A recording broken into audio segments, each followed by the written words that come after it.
berada di dalam kubangan sengketa konflik pertanahan dan menjadi korban dari praktik mafia tanah merupakan mimpi buruk bagi rakyat. Adanya tumpang tindih, penguasaan atau perampasan tanah secara ilegal dapat memicu terjadinya konflik atau sengketa pertanahan yang menimbulkan banyak sekali kerugian, seperti permasalahan hukum yang tak berkesudahan, terhambatnya pembangunan, keadilan masyarakat tercederai, hingga berkurangnya kepercayaan masyarakat terhadap negara.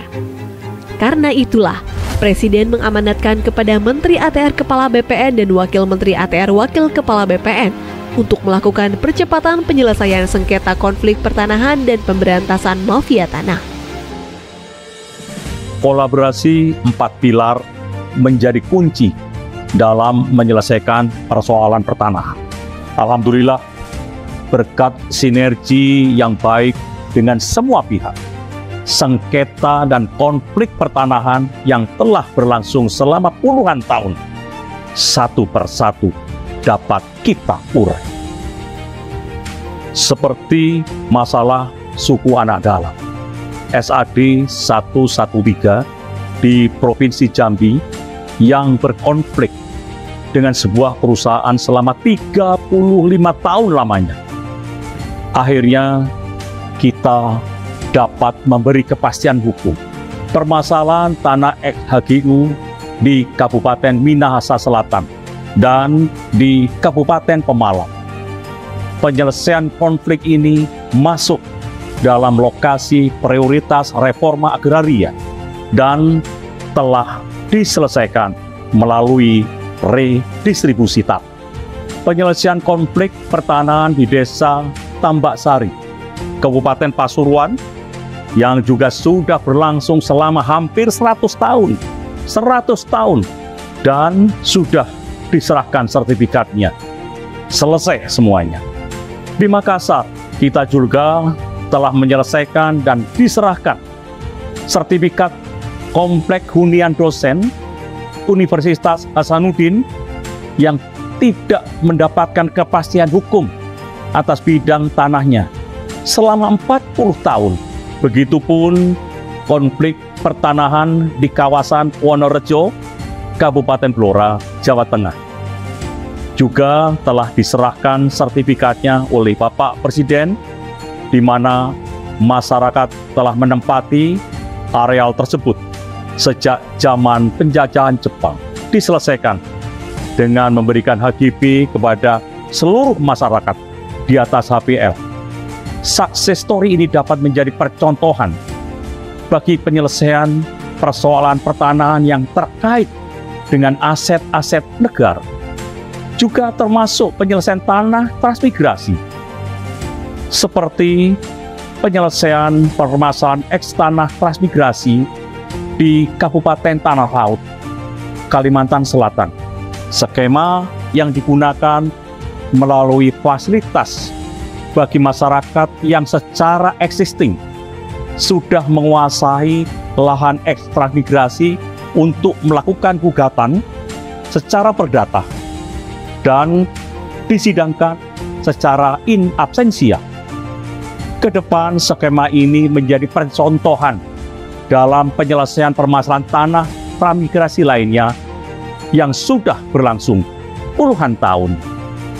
Dan disampaikan oleh Pak Menteri, selain mengedepankan kerjasama dengan 4 pilar untuk penyelesaian sengketa konflik pertanahan, kami juga melakukan koordinasi dan kolaborasi dengan sejumlah civil society organizations, akademisi, dan masyarakat terkait dalam menyelesaikan persoalan pertanahan.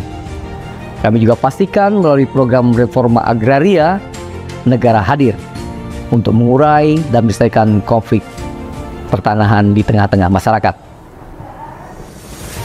Benang kusut pemberantasan mafia tanah dalam 1 tahun terakhir sudah mulai terurai. Pada bulan Maret lalu, di Provinsi Kalimantan Tengah telah berhasil melimpahkan kasus pidana mafia tanah ke Kejaksaan. Tentu kasus Kalimantan Tengah bukan satu-satunya, tetapi kasus lain di 39 tempat juga telah dilimpahkan ke Kejaksaan, seperti di DKI Jakarta, Jawa Timur, Sulawesi Selatan, Banten, serta provinsi yang lain. Selama tahun 2022 hingga awal tahun 2023, upaya pemberantasan mafia tanah oleh Kementerian ATR BPN telah menyelamatkan tanah seluas 6,7 juta meter persegi, yang nilainya setara dengan kurang lebih 1,08 triliun rupiah. Keberadaan mafia tanah memang sangat meresahkan bagi masyarakat. Kami pun tidak tinggal diam. Kementerian ATR BPN terus berupaya untuk menutup ruang gerak bagi mafia tanah melalui perbaikan pelayanan pertanahan secara elektronik.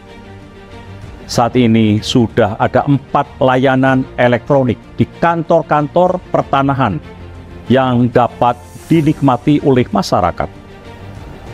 Responnya pun cukup bagus karena pelayanannya jadi lebih cepat, transparan, objektif, efisien, dan profesional. Oleh karena itu, ke depan kami pastikan seluruh layanan pertanahan dilakukan secara elektronik.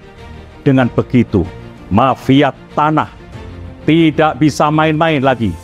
Kalau nanti masyarakat masih menemukan ada mafia tanah, mari sama-sama kita gebuk. Keluhan, aduan, saran, kritik yang disampaikan masyarakat merupakan hal yang sangat penting dan mendukung peningkatan kinerja kementerian. Di awal menjabat, layanan pengaduan yang ada pada saat itu belum cukup responsif. Oleh karena itu, dibukalah layanan hotline pengaduan berbasis WhatsApp yang lebih mudah dijangkau oleh masyarakat.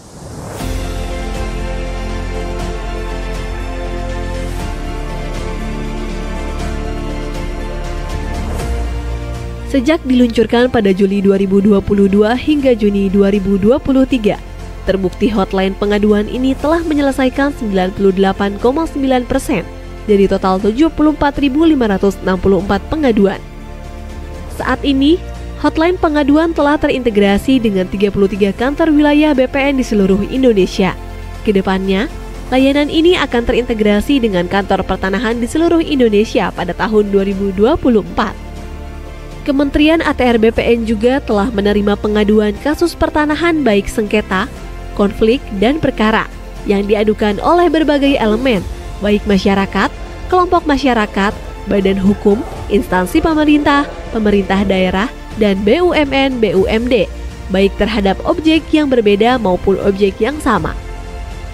Kami pun terus berupaya melakukan penyelesaian kasus pertanahan, mulai dari mediasi, administrasi, hingga melalui skema pengadilan untuk mendapat win-win solution antar berbagai pihak.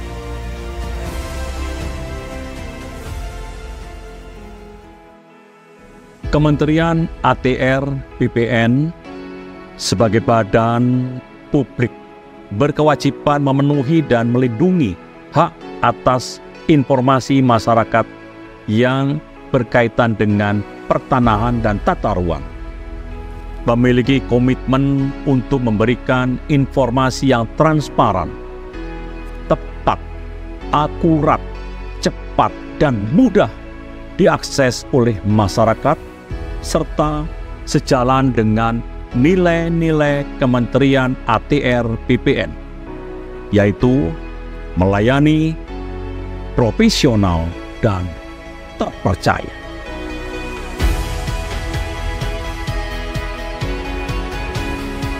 Kerja keras seluruh jajaran Kementerian ATR BPN mendapat sejumlah penghargaan, seperti capaian opini WTP 10 kali berturut-turut dari Kementerian Keuangan dan BPKRI, unit penyelenggara terbaik dalam penyediaan sarana dan prasarana rumah kelompok rentan dari Kemenpan RB, keterbukaan informasi publik sebagai badan publik informatif dari Komisi Informasi Pusat, 5 instansi pemerintah umum terbaik untuk kategori aspek keberlanjutan, konektivitas, dan dampak terbaik pada kompetisi pengelolaan pengaduan pelayanan publik keempat.